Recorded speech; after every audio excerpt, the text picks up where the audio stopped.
Greek Esther chapter 16. The following is a copy of this letter.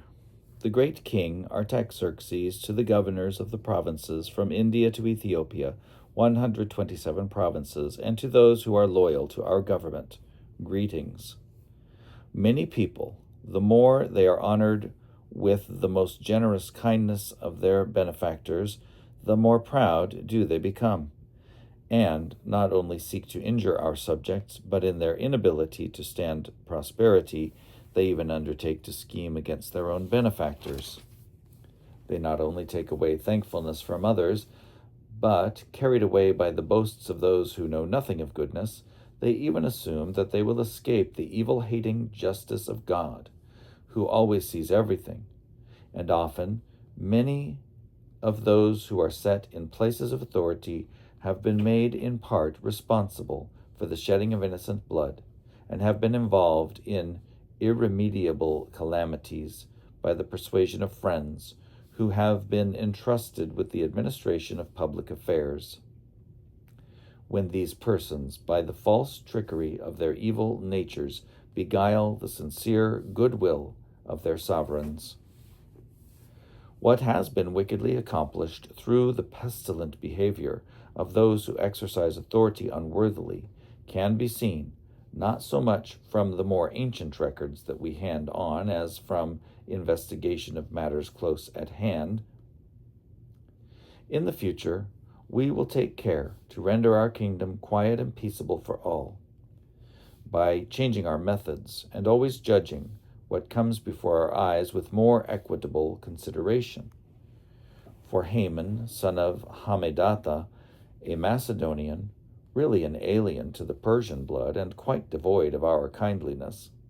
having become our guest, enjoyed so fully the goodwill that we have for every nation that he was called our father and was continually bowed down to by all as the person second to the royal throne. But,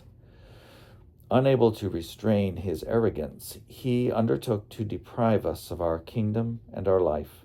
and with intricate craft and deceit asked for the destruction of Mordecai, our Savior and perpetual benefactor, and of Esther, the blameless partner of our kingdom,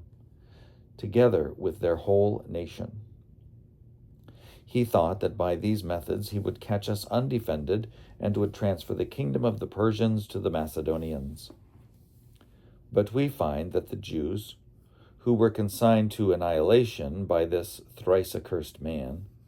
are not evildoers, but are governed by most righteous laws, and are children of the living God, most high, most mighty, who has directed the kingdom both for us and for our ancestors in the most excellent order.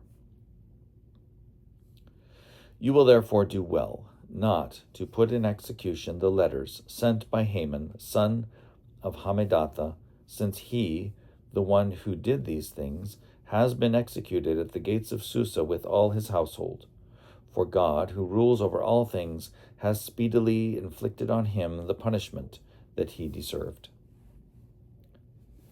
Therefore, post a copy of this letter publicly in every place, and permit the Jews to live according to their own customs, and lend them support, so that on the 13th day of the 12th month, Adar, on that very day, they may defend themselves against those who attack them at the time of affliction. For God, who rules over all things, has made this day to be a joy for his chosen people, instead of a day of destruction for them.